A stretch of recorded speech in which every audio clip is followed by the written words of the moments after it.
what I'm going to present you today is an overview of a paper that has been recently published on the Oxford Review of Economic Policy. And I wanted to thank Mohammed and Simon Quinn, who I don't think is here today, for inviting me to contribute to this special issue.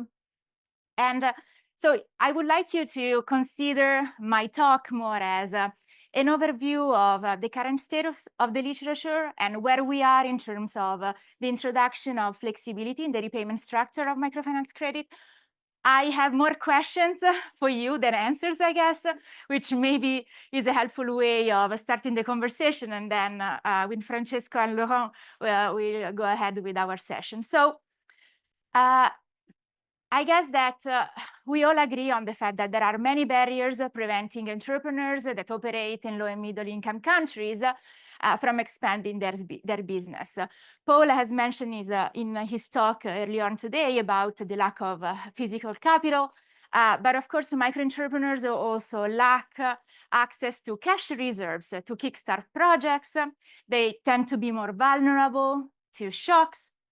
And they also operate, and this is something that Mohammed also mentioned in his talk, they are operating in an environment that tend to be more environmentally opaque in terms of financial markets and the financial system.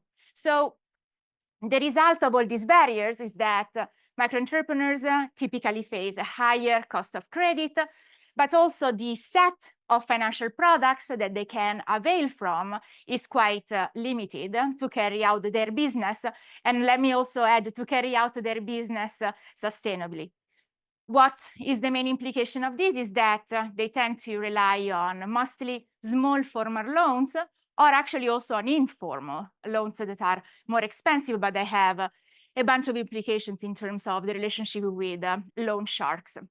So against this background, what my next 11 minutes, 12 minutes of talk will be about is how can contract innovation in microfinance products address these frictions, address these problems.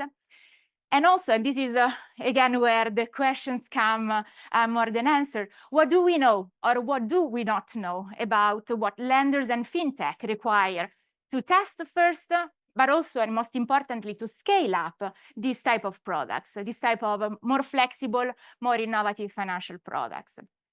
So Mohammed already mentioned that, so I'm gonna be a little bit fast on that, but what we know is that having the availability of big lump sum investment are essential to kickstart businesses. And typically, as also Paddy was saying, when we think about microfinance loans, ticket sizes are too small for these. And also something to keep in mind is that the type of cash flows that micro entrepreneurs face tend to be volatile, tend to be seasonal, or otherwise irregular. And the consequence is that the rigid repayment structure that most microfinance contracts have is difficult to adhere to, or stated otherwise, given that microfinance loans have to adhere to this repayment structure, the consequence is that they carry out business activities that rarely grow beyond subsistence level. So in my paper, I review the main financial innovations that have been studied so far in terms of impact evaluation. And these are a grace period, the provision of a grace period at the beginning of the loan cycle, or the provision of, in a more generalized form, repayment holidays throughout the loan cycle. So in some sense, we can think about grace periods as a special case of repayment holidays that customers can avail from throughout the loan cycle. The benefits of grace periods are clear. They help with liquidity early in the loan cycle, and also they facilitate larger upfront investments. I guess Francesco will speak about it more extensively on that. Repayment holidays add to that because they relax liquidity constraints throughout the loan cycle, should any shock happen even throughout the maturity of the loan. And as a consequence, they facilitate the ability of micro-entrepreneurs to cope with shocks, either are unforeseen or what we can consider cyclical. If, for example, they face a seasonal business. I work a lot in India. India has a lot of festivals where demand increases exponentially, and and one of the main difficulties of micro-entrepreneurs there is precisely to address demand shocks during the festival season, which of course are followed then by a lean season, which is also hard to cope with, right? So I can move just here. So essentially, the way we can think about this is, I'm just briefly showing you a structure of how we can think about these microfinance contracts, right? So the standard contract is a contract where essentially the microfinance borrower repays the same amount throughout the loan maturity. Having a grace period, this is extremely simplified. I know most of you that deal with the grace periods in microfinance contracts probably provide way more sophisticated products than this, but in a sort of a very simplified way, we can think about the introduction of grace period as shifting further on in time the start of the repayments, which means that there's a gap, there's a time frame in which no repayments are due, and having that sort of liquidity, implicit liquidity, by not having to repay any loan, does give the ability to borrowers to kickstart their project by undertaking more illiquid investments, since they don't have to repay at the beginning of the loan cycle. And again, like in a more generalized way, we can think about the provision of innovations in the repayment structure of microfinance loans as repayment holidays.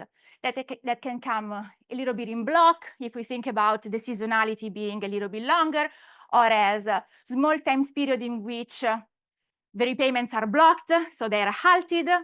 And these are respectively the type of products that were offered actually in one of my projects and this one in one of Francesco's co-authors project in Bangladesh. So what do we know from impact evaluations that have been carried out studying precisely the introduction of those innovations that I've shown you graphically? Well, we know that they typically work with some caveats that we need to make. So most of these evaluations show that the introduction of these products are promising. They have positive impacts on entrepreneurs and their business. The impact of grace period is that it leads to a significant increase in profits, although default rates increase a little bit, and we can discuss about why this is the case. But most importantly, what the provision of a grace period does is to lead to borrowers expanding their business by investing in assets or bulk purchase of inputs. On the other hand, the provision of these smaller block of repayment holidays are shown to lead to significant increase in profits.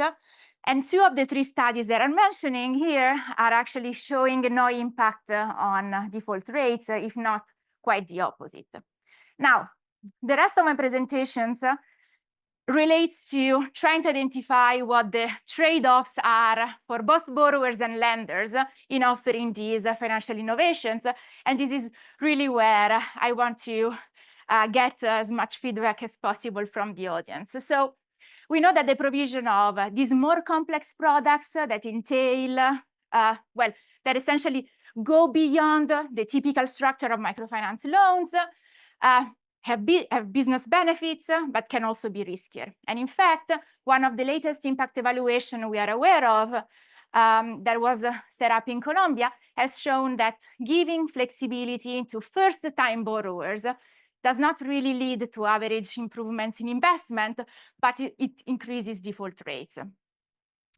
In one of my projects, what I see is that offering the choice between this repayment holiday or a rigid repayment structure does actually work, particularly if those who are taking up the repayment holiday are financially sophisticated borrowers.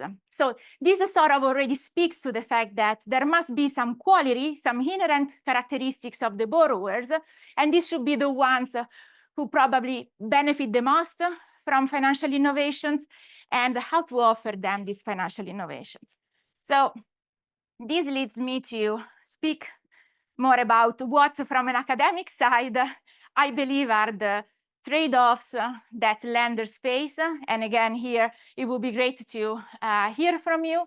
So what we know is that offering more complex products can be risky and costly from the lender's perspective because there are higher costs in screening borrowers, in updating IT systems to match flexibility. In our case, in one of the impact evaluations that I've carried out, we spent very much long time with the partner MFI trying to figure out what it means for the IT guys when a repayment holiday was exercised. But also, one of the main challenges is to communicate to borrowers who have always operated under the status quo of rigid repayment structures, what it means to be offered the more complex products and to ensure that they have understood the terms of these innovative products. At the same time, what we see is that there are risks associated with the lack of industry standard for tools and metrics that allow lenders to properly identify borrowers who will be able to successfully take advantage of these products, but also the ability to renegotiate contract terms. And finally, I mean, I've had a few RAs to whom I've asked the task to search online about which are the microfinance institutions who are actually advertising the provision of a flexible contract. And they all came back to me saying, I cannot find anything. But then you speak to practitioners and they all say, oh, well, we always offer a grace period, right?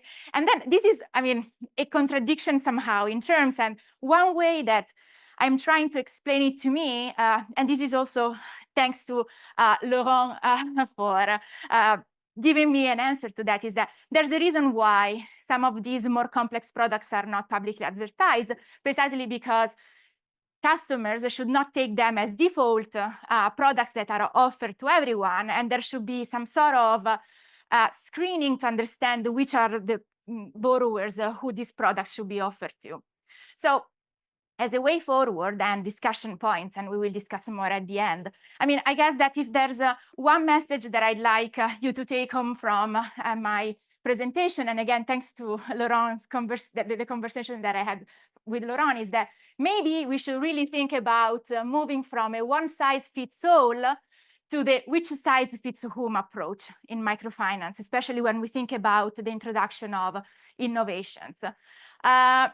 And the idea is, if not every microfinance borrower should be offered this type of innovation, then what are the conditions under which they become eligible? So this is really important, and also from an academic perspective, for us it would be, I think it's really interesting to understand that. And I mean, I'm also very eager to hear from Garad and Rachel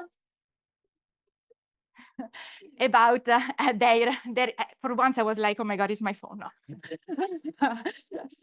So I'm very curious to hear from the next session about, for example, how AI-assisted customer identification or alternative screening and credit score models can really help in that. And then the final point, which is something that Mohammed and I discussed, and sorry for bringing you up, maybe I don't want to make you complicit in this, but I guess we really want to understand, and this is again very important for us as academics in setting up meaningful studies for the practitioner community, to what extent borrower and lender's incentives are aligned or not. What I mean by that is thinking about the cost-benefit analysis behind this impact evaluation.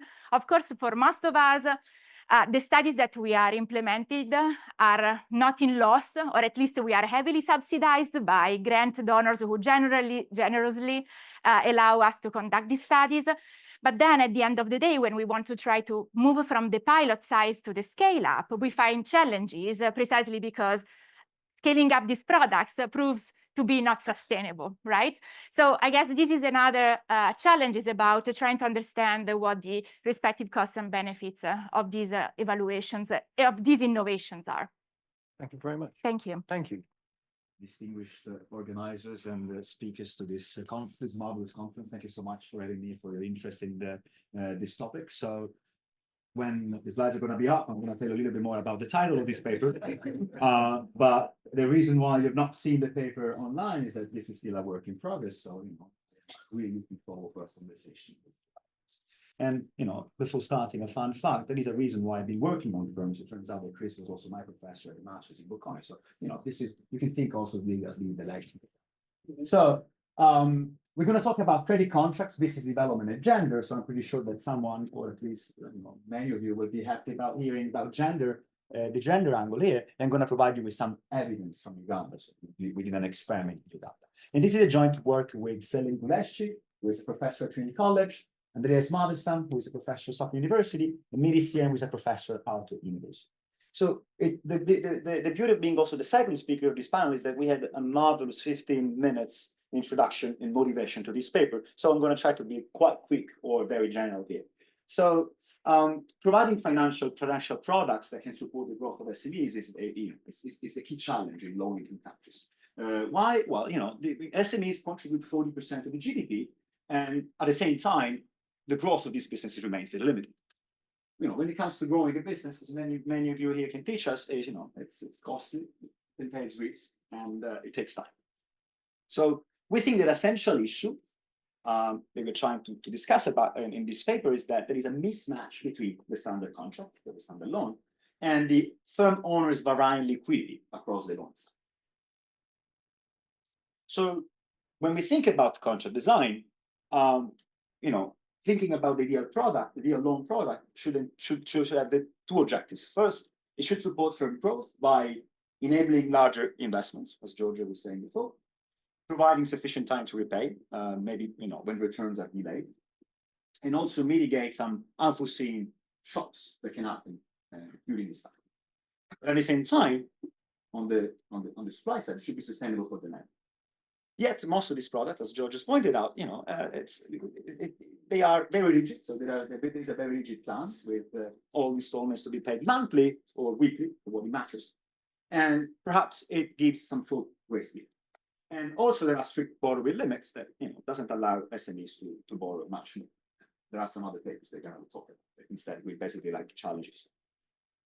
What we do actually is to ask the following question: what are the key constraints of firm growth that is alleviated by the flexible finance, and does this vary by gender? I'm going to tell you why gender matters in this. How do we do that? We run a nationwide experiment with BRAC, which is a leading microfinance institution in many countries in the global south, and especially in Uganda, which gives the standard 12-month loan cycle with liquidity given at different points in the loan cycle. We're going to study one group that receives what we call the upfront liquidity, with the aim of essentially allowing them for larger initial investments.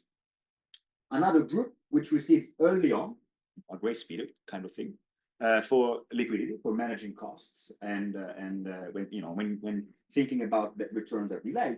And then finally, another group that we basically give throughout liquidity, or if we want this sort of like repayment holidays, which, with the aim of mitigating these unforeseen shocks. So what do we find? Very quickly, we will show you, I'm going to show you that liquidity early on and throughout increased profits, but 5 years after the end of this finance. And the optimal timing depends on gender. So you're going to see that men will benefit more from liquidity throughout, whereas women will benefit more when the liquidity is provided early. So let me give you more meat on the bones of this project. So as I mentioned, we've collaborated with BRAC and specifically with the program called Small Enterprise Program Loans. What they do in this program is to essentially give loans to micro, small, and medium businesses in Uganda. And the median loan size is about 3 million Ugandan shillings, or in PPP adjusted dollars, about $3,000. So it's not negligible. The loan size is determined by some loan officers. And essentially they have a guideline, that basically gives some caps depending on whether they are first borrowers, second-time borrowers, and so on and so forth. And the loan is classic one-year loan with 12-month installments and 25% interest rate. So it's quite common in these contexts. And it's characterized by individual liability. So we're not thinking about the group microfinance, but we're talking about essentially like, loans to firms. And it requires some collateral, typically land, of equal value and two guarantors. And typically this loan is used as working capital in non-agricultural sectors. And this is also the focus of our study is urban and peri-urban areas. So we're talking about manufacturing, retail, and service sector. So development economists like to show you some maps. This is a map of Uganda, which is a landlocked country in Eastern Africa. And this shows you where the firms are located and the random assignment to different groups. And then, as you can see, we went basically everywhere in Uganda, apart from the northern region, which is mostly agricultural. And then there is a zoom in Kampala, and you can see that we went throughout the city as well. So this table basically summarizes the treatment arms, so the groups that we studied. We've assigned firms to 4 different groups. The first group, which we call T1, upfront liquidity, is essentially giving additional liquidity to the firm at the loan disbursement time. So it's essentially a cash subsidy, and it's equivalent to 2 monthly installments. And bear in mind that the value of this liquidity is the same across different groups, but just given in a different way. So treatment 2 is what we call dynamic liquidity, which essentially gives rebates for any 2 monthly installments. And treatment arm number 3, we call it early liquidity, is essentially a grace period. So rebates for the first 2 monthly installments during the 12-month loan cycle. And finally, we have a control group whereby we're just cutting a little bit of the value of each installment for the equivalent of 2 monthly repayments, just to take into account income tax. So the average loan size is equal across these groups, and all these groups, as I mentioned, basically receives about 20% of the loan size on top of what they're given. So let me give you like a strawman example of how it works in this context. So imagine that you have 3 million, so you're a business, you receive 3 million Ugandan shillings. The interest rate, 25% of this is equal to 750. So each installment is equal to 312.5, and the total rebate is the same across all the groups and is equal to 625. And so for the control group, this is how it looked like. So each number corresponds to a month, in the loan cycle, and we're basically like spreading this amount all throughout the loan cycle. This is the upfront liquidity, so the same equivalent, just giving amount 0 as soon as they receive the loan as well. And this is instead the early on liquidity. So they're given the same amount, but in month 1 and 2. And finally, we have the dynamic liquidity as an example. This borrower decides to use this early liquidity in month 1 and month 3, but this other one can choose to use it in month 8 or 11. So this is like a brief timeline of the project. It's a little bit much more complex than that. So it's a project that we started quite some time ago. I was still an RA. So we've collected baseline data and then monthly diaries. So we have very detailed monthly diaries, financial diaries, all through the loan cycle up until month 12, when we do the follow-up number 1. And then we do a midline 24 months after the disbursement of the loan. And then we do an endline 60 months, so 5 years after. So first result, how does the timing of the liquidity provision matter? What we see is that dynamic liquidity and early on liquidity, on average, are increasing profits 5 years after. So it takes a little bit of time for this flexible finance to kick in for firms. And we also do observe, so the size is quite large. It's about 40% of the control group. And we don't observe anything happening with the upfront liquidity. Now, let me just go back to the lender side. Fortunately, there is nothing happening on the lender side. If you want, there is no differential probability of default. There is a little bit of delay in repaying it, but there is no default. So it might take a little bit more time for the firms to catch up, but there is no differential default. Now, importantly, we need to understand, why does the timing of the liquidity matter? In a world of perfect financial markets, the timing of liquidity should not matter. And so everyone should, given that you boost your loan, everyone should receive basically the same effect. But this is not what we observe. So in order to understand and to gauge a little bit better the effects of the reasons behind it, we go into the gender dynamic.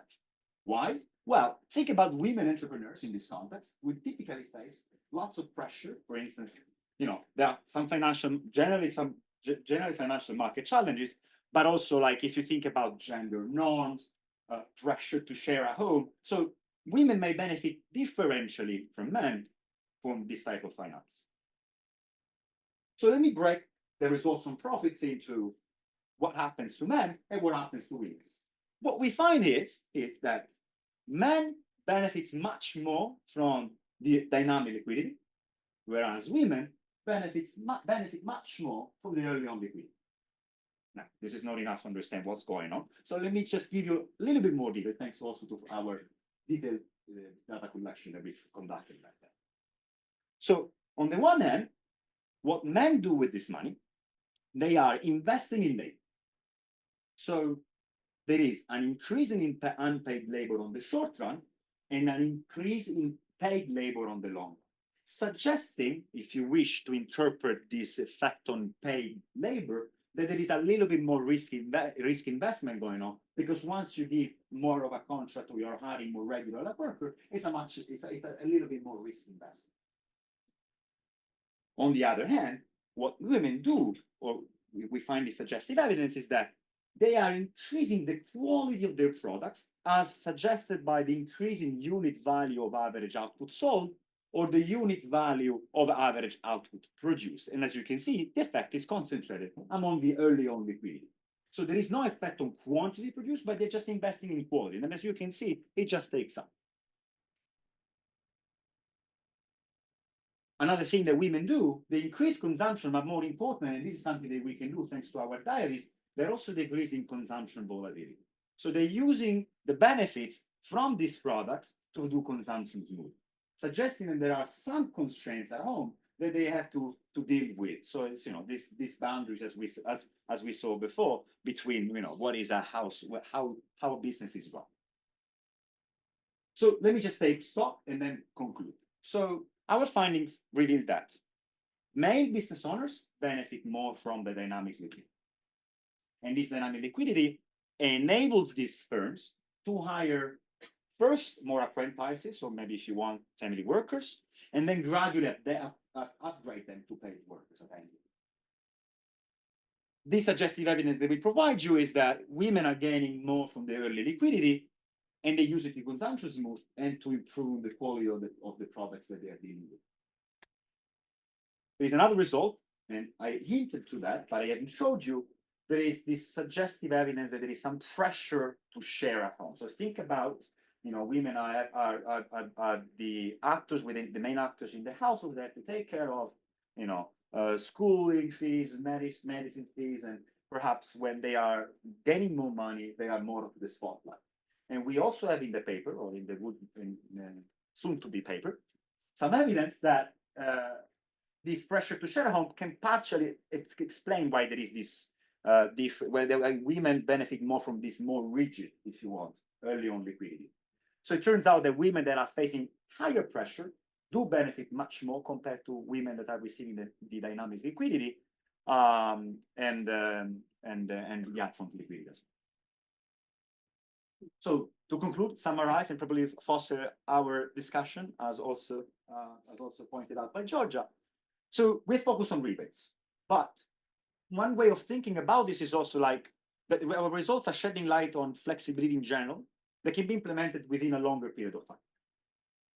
And these results are useful for this traditional microfinance institution that have a wider range of businesses, and perhaps where they, in settings where real-time data, unlike projects in Pakistan or Mohammed, is not possible to get, and the incomes of the businesses. The key findings are the following. So both dynamic and early liquidity provisions affect the long-term profits and revenues, and upfront liquidity doesn't do much. This suggests that there is, risk constraints and inability to buffer these funds around time that matters, whereas probably initial credit constraints don't matter as much, or at least in this context.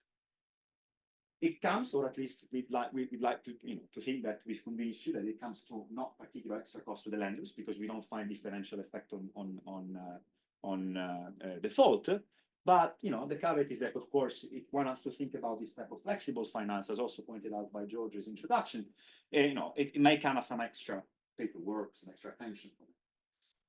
And then one last point, and you can see also from some misspelling in the last point I added at the end. It's also important to mention that one concern could be that probably like doing this flexibility basically mess around with the repayment discipline, but we don't find differential effects between first-time borrowers and repeated-time borrowers. This is kind of like this is something that we would like to point.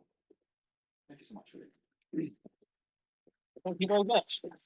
We're now going to hand over to our practitioner discussant, but before doing that, I'm going to labour a point, which is that I think, in my experience, the development community, whatever that means, has settled on the idea that microfinance might be helpful for consumption smoothing, but we all have in our head this zero average effect on incomes.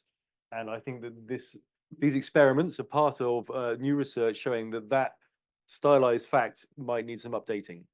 Okay, Laurent, please introduce yourself. Hello, so my name is Laurent Closer. I'm with the Advans Microfinance Group, which is a group of microfinance active in Cambodia, Myanmar, and 6 African countries. So Cameroon, Ghana, Ivory Coast, Nigeria, Tunisia, and DR Congo. And actually, I've been surprised that in the previous discussions, microfinance is always identified as a very one-size-fits-all group lending, uncollateralized, etc., which is quite far from what we're doing in Advance, which is more in between this microfinance approach and a traditional SME banking approach. So we're mostly focusing on individual loan for amounts from 1,000 to 100 and sometimes more thousand USD through individual lending with a cash flow based appraisal methodology. So personally, I've been in microfinance since 2008, including almost 10 years running microfinance businesses in Tunisia, Ivory Coast. And for the last 5 years, I've been head of risk with Advance. So I'm dealing with both the credit models and the loan appraisal and all the recovery. So I have a lot of firsthand experience on repayments. So just maybe to react to what has been mentioned on flexible payments, it's true that although the heart of microfinance is really very standard contracts with equal repayments, it's true that when it comes to individual lending with what we're doing, of course, for less sophisticated borrowers borrowing 1,000, 2,000, we're going to stick to something quite rigid because negotiating a tailor-made, tailor-made loan contract would definitely increase the transaction costs. And when the amount is low, since you cannot compensate by increasing the interest because microfinance interests are already high, as everybody knows. Well, of course, for lower amounts, you have to have something rather rigid. But when it comes to higher amounts with borrowers which are more sophisticated, we do engage into some types of flexibility because it's both good for the borrower and also for us, because it does make no sense to have repayment schedules which do not meet the revenue constraints of our borrowers. So typically, to go maybe into a little bit of details on the grace period, typically if you ask any client, do you want a grace period, they'll all say yes. The problem is, from a lender point of view, what we need to balance is for unsophisticated borrowers, we would like to have them taking good habits right from the start and stick to it, knowing that in reality, I mean, in our borrowers, you have people who will pay on the exact date or 1 or 2 days before without you even calling them to remind them. And you'll have others that you'll have to call 5 times the day, and he'll tell you, yeah, I'll be there in an hour with the money. And then you call him back an hour later. So, I mean, that's the reason why we are more open to flexibility once we already know the person and we know the type of person we can engage into flexibility, and the people where we need to be extremely rigid because that's how they work actually, and we cannot get them to repay correctly without that. So that's also, we tend to engage in flexibility after maybe 1 or 2 cycles where we get to know the client a little bit better. So for grace periods, we typically do it for loans which are investments, where it will take a few months for the loan to actually generate extra income. Then it makes a lot of sense to engage into grace periods. When it's working capital loans, I mean, we know that the person will buy extra stock the following day and start selling it immediately. So since the installment amount has been fixed based on his previous situation, normally the situation will get better very quickly. So there's no real reason, at least from our point of view as a lender. Of course, what Francesco shows is that, of course, from household point of view, there are a lot of different logics that can make it really reasonable. But from our lender point of view, it doesn't systematically make sense to give a grace period. When it comes to flexible installment schedules, same thing. I mean, we have some types of borrowers where they actually need that. When you finance a private school in Lagos, well, you know that, I mean, I don't remember in Nigeria if schools have monthly or quarterly payments. It depends on the country. But typically, you know that during the annual holidays, you have no revenue. So you have to have a variable installment schedule. Of course, when you engage into agriculture lending, if you know that this person has sheep, but also in Tunisia, but also has, I don't know, watermelon, well, when you appraise when you do the loan appraisal, you have to get the structure of the revenue. Okay, watermelon, he's going to have money at this moment, or she's going to sell some sheep at this moment. So you have to have a tailor-made repayment schedule. So we do that.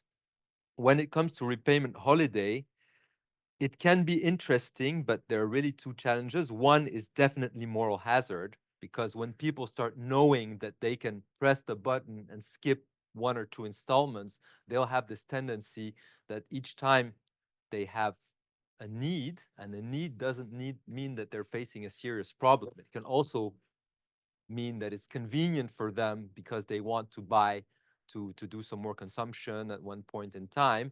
And when you start opening that door, it can be a dangerous path. So it's true that usually we don't really engage in that. The second problem, which will seem probably stupid to academics like you, but it's unfortunately very practical, is our IT systems, which are not always very flexible. So when you start wanting to do modifications all the time, sometimes just the IT system doesn't accept it. And also there's a kind of, there's also the issue of legal and contracting. If you have to do an amendment to the contract, etc., to be compliant with what the central bank wants in terms of contracts, it can make things very, very cumbersome. I don't know, maybe the best thing is maybe to come out with questions, because I have a lot I love to tell you about, but I want to attempt some sort of joke about academics being familiar with IT systems and something to do with the journals, manuscript submission systems. Yeah. Not the only ones that suffer from inflexible IT systems. So we've had one question online, which I'll start with, and then we'll go to the floor. And this is about it's about pricing and the implication that maybe if you're going to offer this sort of flexibility, you have to up the interest rate. And I think you said that you just can't do that because there's not room to like push the pricing up. I don't know why would we actually, I mean, it depends. If indeed it takes a lot more time to work out the contract and the terms, then for a productivity reason, then we might need to increase the pricing. But for those which are higher tickets, where we already spend some time, there's no reason we should actually increase the pricing.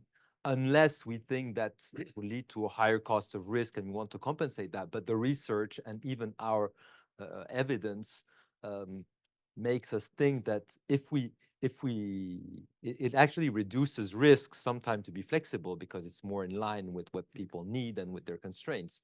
So it doesn't necessarily mean that we have to increase the So Giorgia and Francesco, when the people that you were doing your experiments with who maybe weren't doing this right from the start, I'm planning out a tailored schedule, were they talking to you as if this was going to be something that they'd have to bump the pricing for if they were going to offer it? Well, yes, actually, in my case, so I ran an experiment in India where precisely we offer the opportunity to get flexibility, but we made customers pay 2 percentage point higher interest rates, and the issue was precisely what Laurent was referring to. So these were people that had never been offered, and so if we assume that there's a certain degree of adverse selection to start with, you always need two dimensions to screen people. Like if you're offering something that they would benefit, you always need a margin to discriminate across. And I mean, the same way that Paul was discussing that they were offering, for example, they had to, like deposit. I mean, there's always like something that, they should counter act the benefit of availing from repayment flexibility. So in our case, what we've seen is that those who were willing to pay the 2 percentage point interest rates were actually those who were more financially sophisticated. And how did Breck see that same? Yeah, it's basically the same. So we had to support the way to cover the rebates. The research company had to cover that. So in order not to the price to be higher. So was there something that Breck looked at and thought, well, we could do something with this without someone coming in and helping with that? That was still at the beginning of the SAP program. So we basically jumped in and told them this was an innovation for them as well. And so then back then they have started to implement at least some grace period programs. I'm not sure about the flexibility, but the grace period program, yes, I'm sure. But what you did was actually give rebates on the existing one. But if there weren't the rebates paid for, you would have to extend the duration, and extending the duration mechanically increases the cost because the cost is based on, I mean, unless if you do flat, which was what Breck was doing, but when you do decreasing interest rate, which is what we do and banks do, the longer the duration, the more they pay. And since interest rates in microfinance are very high, this is a significant difference. Let's go for some questions in the room.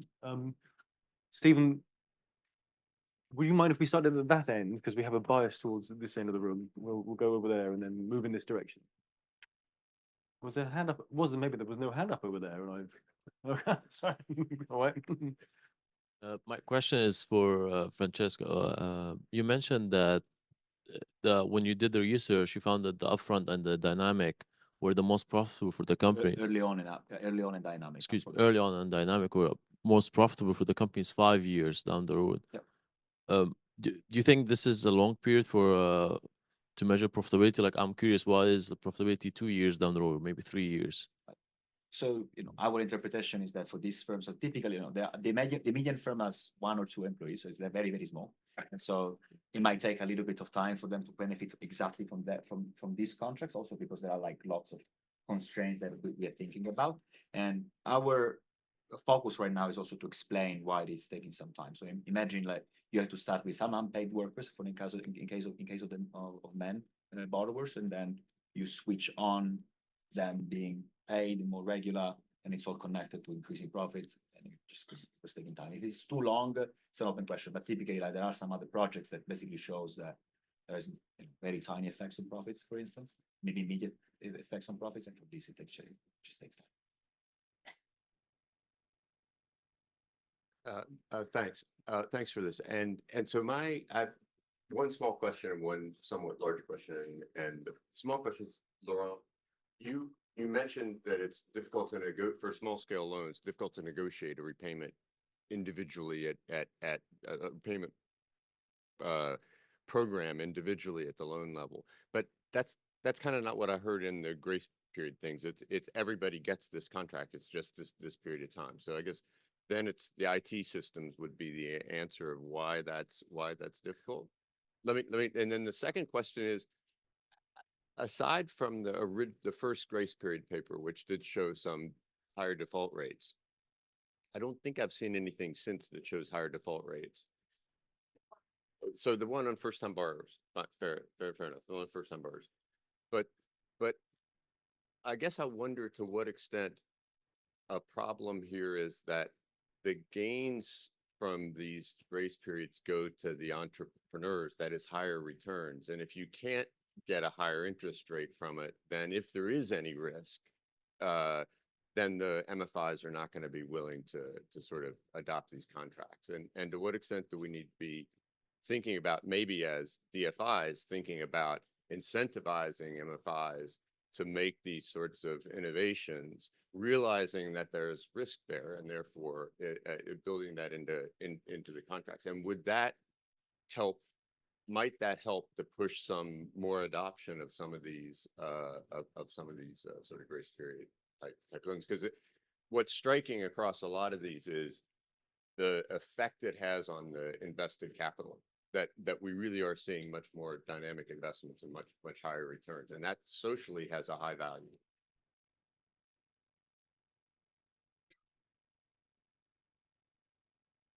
Thank you. Thank you for the interesting presentations also. I wanted to touch on, based on the default rate, so a little in line with what you just said, but in my experience, and I like the way you made a distinction, like you have to see for who these products would be useful, because in my experience, roughly speaking, the large majority of the portfolio goes to working capital to traders. I mean, across the board, globally, 80%, something. I mean, really high percentage. And it is always my experience that MFIs tend to be conservative in their analysis of the repayment capacity of the client, and therefore put a very long, they'll give a working capital loan for 12 months. Basically, the entrepreneur can pay it back in 2 months. You know, if you look at their daily turnover, they could repay back pretty fast. So it's already a high risk, this long terms that are given for working capital loans. And my feeling would be, if you add grace periods on top of that, that your default rate would actually go up maybe significantly, because you're just allowing the entrepreneur to use your loan and then get other loans because he's stuck to this repayment plan. So I'm just really wondering what's happening with the default rate, because it seems for me, if you don't differentiate between who you give this product to and who you don't, very tricky. And my other question would be, although I really like how structured we're thinking about this, have we ever experimented with just giving entrepreneurs an overdraft facility? Like, for the next 12 months, you can have an and then it's up to the entrepreneur to decide. And why don't we think more practically about this? Thank you. We have 2 more questions in the room, but I think maybe we've absorbed enough for one round. So do you want to respond now, and then we can maybe return to further questions? Okay, maybe first on Chris's question on if it comes to grace period, if there's a need because it's an investment, I have no problem giving grace period to somebody, even if it's a small loan, provided I know the person and it's not maybe a first time. So it's not an IT system problem for a grace period, at least. The IT is really if you want to be completely flexible. Your second question was, yeah, okay, yes. So actually it's linked to what you said about MFIs are quite conservative, and they're not going to test exotic things unless they have incentives to cover their potential costs. So I think it would be a very good, I mean, so it's true that we're probably not that creative, and if donors can actually push us to pilot some experiments by giving a buffer to cover the additional cost of risk, if ever this additional cost of risk turns out to be high, it's definitely going to help a lot, because without that, I don't think microfinance institutions are going to take risks in very products. And as a consequence, we don't have that much impact because we don't take the risk necessary to find the things that where we can have more impact, definitely. Can just add to that as my personal experience, that in the impact evaluation that we carried out in India, I had an RA paid by me that worked with the IT guys from the MFI, so they could have not, I mean, the burden was not on them. And also I managed to convince the donor to give me within the grant, like a X amount of buffer money. So if there were losses from the MFIs, I would have used my money, but not my husband's money, but like the grant money to cover for that loss. So yeah, I mean, if there would be like a more hierarchical, I mean, if it would come from more deep up, probably. But it doesn't have to be grant. It can be a guarantee fund, Oh, yeah, because of course. we're perfectly able to calculate what has been the additional cost of risk based on the fact. Oh, so it doesn't have to be a grant, because a grant. Yeah, give it and exactly. then- I mean, was mentioning grant as a like a academic, but I completely see the point. On your question, I mean, when I first came into microfinance, it was my systematic question on why are we lending 9 or 12 months to people who have business cycles of a few weeks? And what's paradoxical, what's ironic is that it's actually the clients always asking us, well, you're doing 6 months, could it be 9? And okay, now that you know me, know I'm reliable, can you do it 12 and 18? And in Cambodia, so that's another story, but eventually they were doing working capital loans for 60 months. Okay, and why? It's because actually clients, they don't like to take risks. So first, in Cambodia, rates are much lower than they are in Africa, and so they don't like to take a risk on the amount of their installment. So 60 month is a much smaller installment. So they take the loan and they say, well, I can pay it much earlier than 60 month if I actually want. I take more, by the way. But eventually what turned out in Cambodia is that these people had a debt repayment capacity ratio. I mean, the installments divided by their total income was actually low because they took very long maturities. And as a consequence, they took other loans and they ended up taking up loans everywhere due to the fact that the loans were very long. So you had small installments, and eventually when they took all these loans, they had loan amounts compared to their actual assets, which were absolutely outrageous. So, but on the other hand, the reason we're not doing 2 or 3 months is that because you could imagine you would give me a 2-month loan and I would take more stock and then make profit out of that. And I wouldn't need your loan anymore after 2 or 3 months because I would have my own equity, which would have risen. But actually, it's not really, doesn't happen like that. First, people want to expand their business more because they get hungry. The more they eat, the more they get hungry. And it also the fact that we're talking about unsophisticated borrowers. So a lot of their profit actually gets out of the business into their consumption. And as a consequence, you cannot assume that the additional profit they got actually stays into their balance sheet. It moves out for their household. And as a consequence, at the end of the loan, they're going to tell you, oh, I still need a loan because most of the profit I made, I actually used it to buy this equipment, to pay tuition for my children, etc., etc. And that's so for this reason, if we did 2 months, 3 months cycles, they would renew all the time. So in order to avoid, and that would create a lot of work for us to reassess every 2 or 3 months, and that would create administrative costs, which would increase the cost. So that's the reason why we prefer to do like 9 and 12 months, but sometimes we end up doing even more. But it's a lot driven by the clients who ask us for longer maturities, because from a risk point of view, doing more than 9 months for working capital, I wouldn't really recommend it. I've only scheduled very ungenerously 45 minutes for lunch, so I am keen to finish on time. I know we have more questions than we have time for, particularly the people online. I'm sorry that we're not going to have time to get to you, but you've been holding that microphone. So let's just try and get in a super quick question, and then we'll go for lunch. This is the quick question. Well, I don't know. It's about COVID, because COVID was let's call it a natural experiment where there were mandatory grace periods or mandatory payment holidays, and I want to know if any of you looked at that and maybe Laurent, you're shaking your head. So I'm just curious how that impacted your research, or if you're looking at that, you're looking at data across multiple markets as a result of that.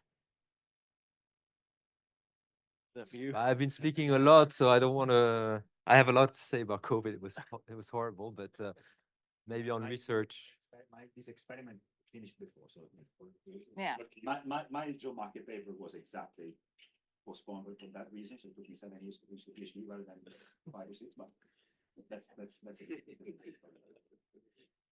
Do you want to just say something about your experience with COVID before we? Was it too big a topic? It was awful. Now, the problem was that indeed we had to cope unexpectedly for repayment holidays. So first we had this IT system issues, which was really a nightmare. But then we had a lot, the difficult thing was COVID was that we had to give repayment holidays, but we never knew what was the next step. Because first we started giving repayment holidays for 3 months. And then after 3 months, we had to choose between saying, well, listen, we can't go on forever, or because everything was not closed. I mean, it was not a lockout completely like it was in Europe or in the States, etc. In some countries, there was a lockup, but it didn't last extremely long. But in other countries, it was a bit more diffuse with trading lines being closed, so people having to purchase their supplies, changing their supply chain, etc., plus some restrictions on some types of businesses, such as entertainment, bars and coffee, which is quite important in some countries, restaurants and stuff like that. So we really tried to manage month after month by trying to first give repayment holidays to everybody for like a month or two. And then we went more into a person by person. Okay, what's your situation? What's actually the real impact of COVID on your revenues and your expenses? But then we came really to some logistical issues where we had to legally do amendments on thousands, tens of thousands of contracts. We had to get the people back to re-sign an amendment on the contract. And for a lot of unsophisticated borrowers, it was really difficult to understand. And that created a lot of problems after, saying, yeah, but I never really agreed with the new terms. And they found out that it was more expensive because by doing repayment holidays, we extended the maturity. So of course, either we would do it for free, but that was really costly for us, or we would charge them the interest for a longer period. So there was an extra cost for them. And although we tried our best to explain everything and show it clearly on the installment schedule, half of the people eventually told us, but I don't think I really agreed for that. Oh, really? We talked 10 times on the phone and had you come and re-explain physically. But so it was really complicated.